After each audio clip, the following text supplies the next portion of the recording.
Kensington, London. To outsiders, our life looked like a dream. My husband, Edward Bennett, was a respected architect. I, Clara Bennett, had recently left my position in publishing to focus on our daughter, Eliza. Our flat overlooked a quiet garden square, with ivy-covered walls and bay windows that let in just enough morning light to make everything feel like a Sunday afternoon. Eliza was 10 and precocious, always with a book in her lap and a question on her lips. Edward adored her, or so I thought. He'd lift her into his arms every evening like she was still a toddler, though she was quickly outgrowing his grasp. We were, by all appearances, a well-adjusted, happy family. Then Sophie Langdon moved in. She took the flat just across from ours on the top floor, a sleek woman in her early 30s with high cheekbones, auburn hair, and a laugh that somehow reached through walls. She said she worked in fashion PR, which explained the endless deliveries of curated outfits and shoes I'd never dare wear. Eliza called her, the lady with the golden shoes. Edward, on the other hand, called her Sophie, far too quickly for my liking. I tried not to read into it. Sophie was friendly to me, too, always offering a smile or a cup of coffee if we bumped into each other in the hallway. But soon, I began to notice subtle shifts. Edward's late nights at work stretched longer. He started using cologne again, even on weekends. And once, I caught a flash of Sophie's number on his phone when he passed it to me during dinner. I told myself I was being paranoid. Then came the lift repair. The elevator in our building had been faulty for months. It groaned and sputtered between floors, and every tenant had filed a complaint. On a crisp Friday morning, it was finally being serviced. As I ushered Eliza into the lift to head down for her piano lesson, Edward stepped in behind us, along with Sophie. There was an awkward silence as the doors closed. Sophie stood between Edward and me, and Eliza held my hand tightly, her usual chatter subdued by the heavy presence of tension. We hadn't even reached the 3rd floor when the elevator jolted violently and then dropped. It wasn't a long fall, perhaps just a floor or two, but it was enough to send Eliza tumbling to the floor and make my heart pound in my throat. In that split second, instinct took over. I reached for my daughter. Edward reached for Sophie. That moment split my world in two. As the lift halted with a crash and emergency lights flickered on, my hands trembled, not from the fall, but from what I had just witnessed. Edward didn't look at me. He was still holding Sophie, their faces inches apart. Eliza whimpered beside me, her knee grazed, and I helped her up silently. None of us spoke. When the doors finally opened and the emergency technician pulled us to safety, everything had changed. But no one else seemed to notice. No one except me. And I would never unsee it. That night, I lay awake beside Edward, listening to the steady rhythm of his breathing. It used to comfort me, proof that he was there, that he was mine. Now it sounded like a stranger's lullaby. He hadn't said a word about the lift incident. Neither had I. We both pretended it hadn't happened, as if ignoring it would erase what I'd seen. But I couldn't. Every time I closed my eyes, I saw his arm around Sophie. Not in panic. Not by accident. It was instinct. That kind of reaction doesn't lie. The next morning, as he stepped into the shower, I unlocked his phone. The passcode hadn't changed. My hands shook slightly as I scrolled. And there it was. A message from Sophie, just 3 days ago. Still thinking about Saturday night. You were unforgettable. I felt the blood drain from my face. My lips pressed into a hard, silent line. My husband. My family. My home. And now, this. I placed the phone back carefully and walked out to the kitchen, where Eliza was coloring butterflies on the dining table. Mummy, she said without looking up, why did Daddy hold Miss Sophie instead of us? My breath caught. I knelt beside her. I don't know, sweetheart, I said gently, tucking a strand of hair behind her ear. But we're okay now, aren't we? She nodded. But even a child knew something was off. That afternoon, I walked to Holland Park to clear my head. I needed air, space, clarity. But instead of peace, I found Sophie. She was there, sitting on a bench in her oversized sunglasses, sipping a takeaway coffee like she was posing for a magazine. When she spotted me, she waved. I almost turned away. Almost. But instead, I walked straight up to her. Enjoying the weather? I asked coolly. She smiled. Trying to. That fall was dreadful, wasn't it? Poor Eliza. She okay? I studied her for a moment. There wasn't a single flicker of guilt in her eyes. She's fine. Children bounce back quickly. Sophie nodded. And Edward? He seemed so shaken. I tilted my head. Funny. You seemed to calm him down quite well.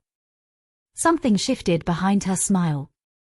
Clara, she said softly, placing a manicured hand on mine. I never meant to get in the way. But you know, sometimes people just click. I pulled my hand away. No. People don't just click. They make choices. And with that, I walked off, heels clicking on the path, heart pounding in my chest. I wasn't going to confront Edward just yet. I needed more than messages. I needed truth. I needed power. This wasn't going to end in tears. Not mine, anyway. The following evening, Edward suggested we have dinner together, just the two of us. He said Eliza could stay with her grandparents in Richmond. I agreed, masking my suspicion with a smile. We went to a little brasserie on Kensington Church Street, one we used to visit when we were still in love. It felt hollow now. The same jazz softly played in the background, the same candle flickering between us, but the air was laced with something bitter. Edward looked immaculate in his tailored navy suit. He poured my wine as if nothing had shifted between us. To us, he said, raising his glass. I clinked mine against his. To us. We made small talk. About Eliza's school, the renovations at the office, the weather turning early. But beneath the surface, tension coiled tight. I noticed how he avoided mentioning Sophie. Not even once. And I wasn't going to be the first to bring her up. After dessert, we walked through the quiet streets of Kensington. It was crisp, the kind of night where your breath curled in front of you. Edward reached for my hand, an instinct made me take it.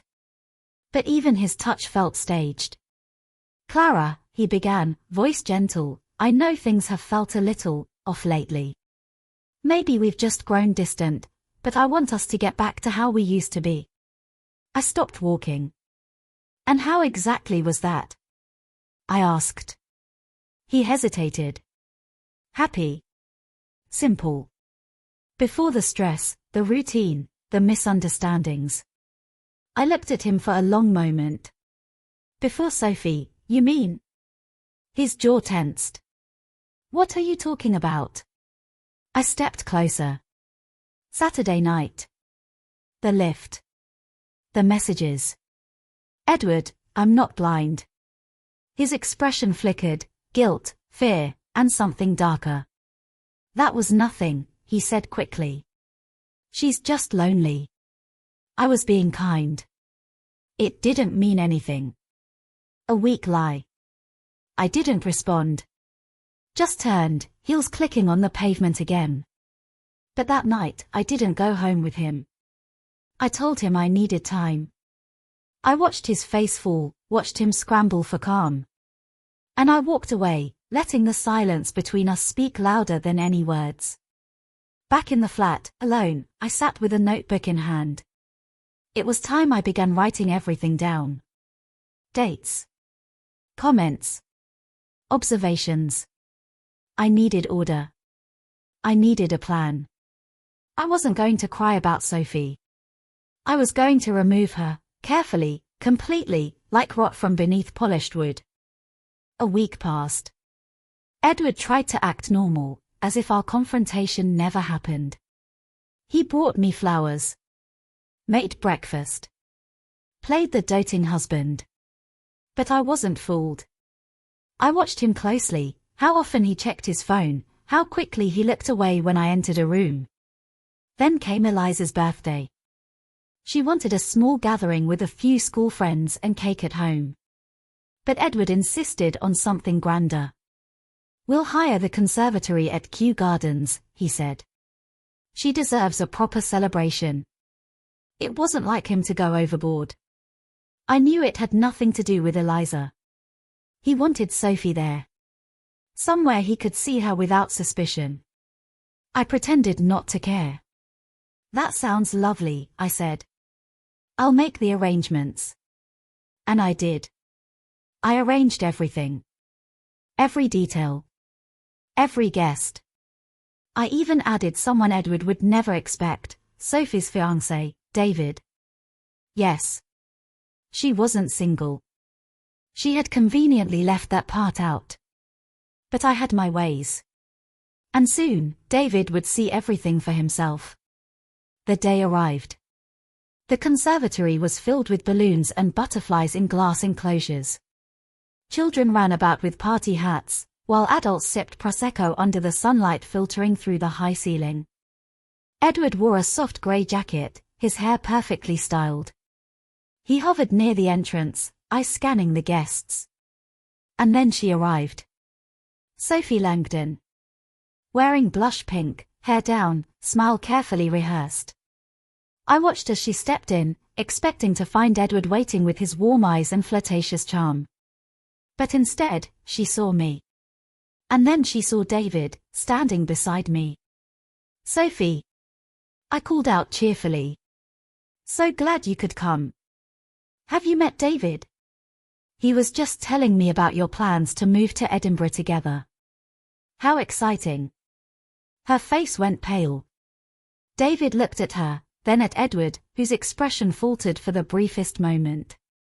I handed David a drink, my smile unwavering. "I do love surprises, don't you?" The party went on. Eliza was delighted. But beneath the surface, panic simmered in Sophie's eyes. She knew now. She knew I wasn't just the wife. I was the storm she didn't see coming. The party changed everything. David left early, jaw clenched, barely saying goodbye to Sophie. She chased after him, heels clicking against the marble floor, her expression torn between fury and desperation. Edward tried to keep his composure, pretending nothing was wrong. But I saw the way his hands trembled as he picked up an empty glass. Later that evening, after the guests had gone and Eliza had fallen asleep with a balloon in her hand, I sat by the window with a cup of chamomile tea. Edward came into the room, slower than usual, his posture uncertain. "You invited David," he said flatly. I didn't look up. "Of course. His family to Sophie, isn't he?" There was silence. "You're not being fair, Clara." That made me laugh. Quiet and bitter. "Fair?" I turned to him. "You had an emotional affair, possibly more, with our neighbor, and I'm the one being unfair." He ran a hand through his hair. "It wasn't like that. Sophie was just someone who listened. Someone who saw me." "I see you, Edward," I whispered. "But you never looked back." He walked away. Left the room. The sound of the door closing behind him was strangely final. From that day on, things were different. Edward came home late, sometimes not at all. He avoided me in our own home. The meals we once shared became silent and short. But I didn't cry. I planned. I searched through old emails. Pieced together a pattern. Found the hotel receipts and hidden bank transactions. I even hired a private investigator, quiet, efficient, thorough. And what he discovered shattered the last piece of hope I'd held. It wasn't just Sophie. There had been others. Different cities. Business trips. Conferences. Edward had worn his mask so well, for so long, that even I had believed it. But no more. I wasn't going to confront him again. I wasn't going to scream or beg or cry. I was going to take back everything he thought I would never leave with. On my terms. And it started with a visit to his solicitor. Edward must have sensed something had changed. I didn't ask him where he'd been, and I no longer made excuses to Eliza when he missed dinner. I simply carried on, as if he were nothing more than a ghost in our home. At night, I would lie beside him, the silence louder than any argument, rehearsing each step of what was to come. Sophie, too, began to distance herself. Her smile was strained, her voice brittle. The tension between her and Edward was no longer the spark of desire, but a slow-burning discomfort neither could escape. They'd been found out. And the fantasy they'd once shared now looked pitiful in the light of consequence. Then came the letter. I left it on Edward's desk. My handwriting neat. My words precise. It wasn't a threat. It was a declaration. That I had spoken to a solicitor. That I knew about Sophie and the others. That I would not be humiliated any longer. That I would be filing for divorce and seeking full custody of Eliza. I watched him read it from the hallway, hidden behind the doorway. He gripped the letter so tightly his knuckles turned white. Then he sat down, slowly, head in his hands. He didn't come to our bedroom that night. The next morning, he tried to act as if nothing had happened. He poured his coffee, kissed Eliza on the forehead, and asked if I needed anything from the shops. I told him I didn't. I could see the panic behind his calm expression. The cracks had formed. And they were spreading. A few days later, Sophie came to our door. Alone. No lipstick. No charm. I didn't know he'd done this to others, she said quietly, eyes fixed on the floor. I thought I was the only one. The one he chose. I almost pitied her. Almost. But instead of sympathy, I gave her something else. I hope you find what you're looking for, Sophie, I said, holding the door open for her to leave. But it's not here. She left without a word. It was almost poetic. The mistress realizing she was never the exception, just another page in Edward's long story of betrayal. But I wasn't done. The solicitor had prepared everything. A detailed account of financial misconduct, infidelity, and neglect. Documents that would make it impossible for Edward to deny his wrongdoing or charm his way out. All that was left now was timing. Because I wasn't just going to leave quietly. I was going to make sure the last door Edward ever opened in our house would be the one that led to the life he truly deserved. And it wouldn't include me. The day of the hearing arrived sooner than expected. It felt surreal, standing in the courtroom, knowing that this was the moment everything would change.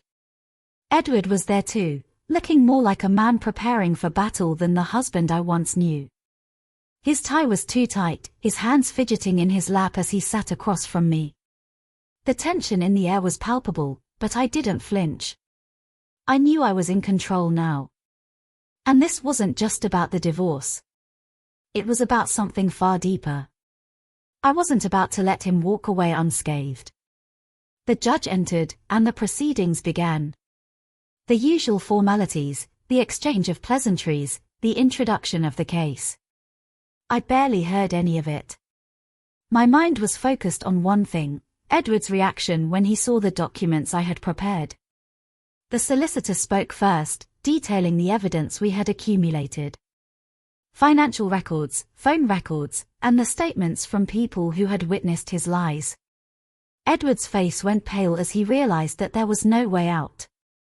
No amount of charm or silver-tongued excuses would save him now. And then, I did something that even I hadn't anticipated.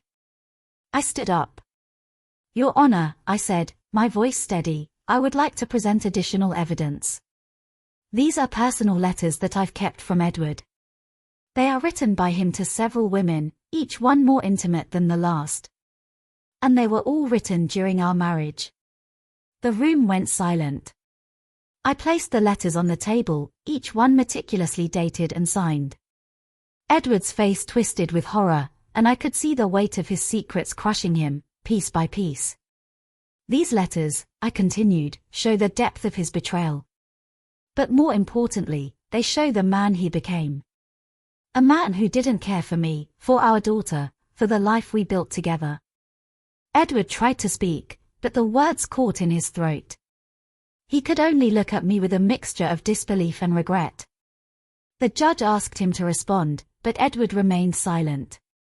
It was as if the man I had once known had finally disappeared, leaving only the wreckage behind. I could feel the power shift in the room. The balance was tipping, and there was no way to stop it now. As the judge deliberated, I glanced at Sophie. She was sitting quietly in the back of the room, her eyes fixed on the floor. I didn't pity her anymore. She had made her choice, and now she would face the consequences of it. When the verdict came, it was swift. Edward was ordered to pay a substantial amount in alimony and child support. His access to Eliza would be restricted, and he was required to attend therapy. The divorce was final. As the gavel struck, I felt a sense of calm wash over me. It wasn't a victory in the traditional sense. There was no celebration, no triumph. It was simply the end of a chapter, one that I had no intention of ever reopening. Edward stood up, his shoulders slumped in defeat. I watched him leave the courtroom, his steps heavy. He had lost everything. But I hadn't. I still had Eliza. I still had my life. And most importantly, I had my peace. The days following the court's decision were quiet. A sense of finality lingered in the air, but there was no celebration, no fanfare. I didn't need it.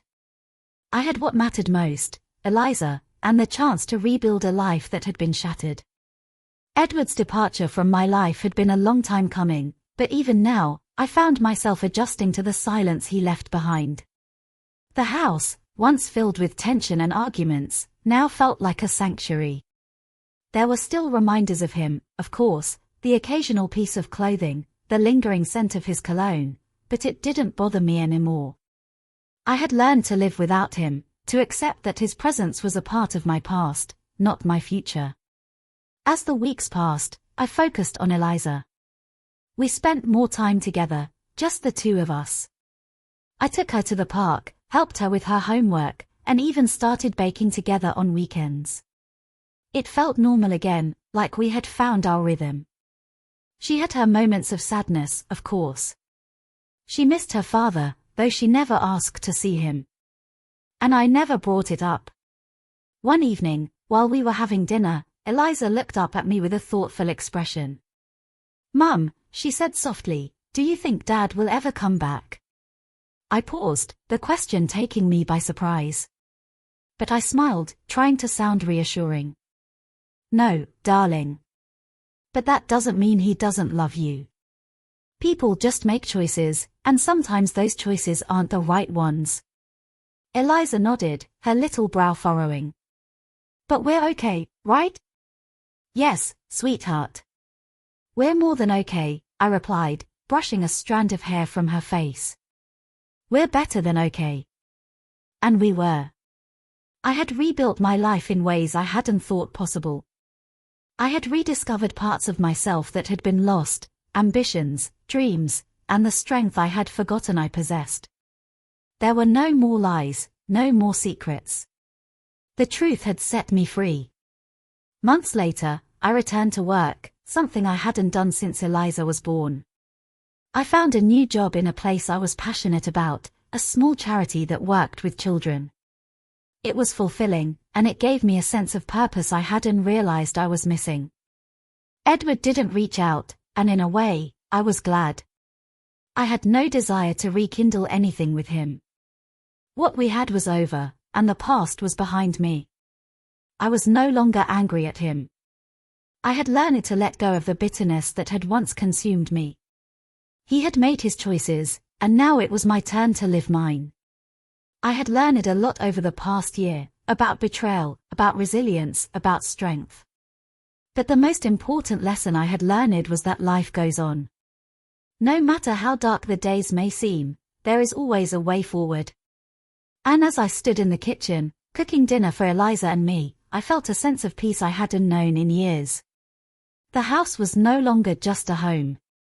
It was a symbol of the life we had built together, stronger and more united than ever.